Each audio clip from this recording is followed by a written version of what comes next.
In this video, I'm going to show you how to turn on AirDrop on iPhone. It works any iPhone or iPad. So this is Anis. Welcome back to another video. If you're new in my channel, please consider subscribe and hit the bell icon for my latest update. If you did already, thank you so much. So let's get started. So I'm going to show you two methods that you can turn on AirDrop. First method is go to settings on your iPhone and swipe up for general, and as you can see here is options called AirDrop.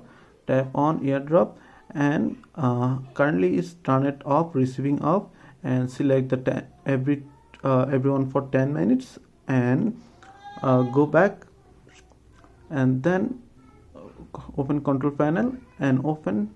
As you can see, AirDrop is turn it on. Second method is just open control panel in this side and press and hold and turn on Bluetooth first, then turn on this AirDrop icon and select everyone for 10 minutes. That's it. Now AirDrop is turn it on. You can transfer any file between iPhone. So pretty much that's it. If you have any questions, please let me know in comments. If this video did helpful, please thumbs up and share my video. See you on the next.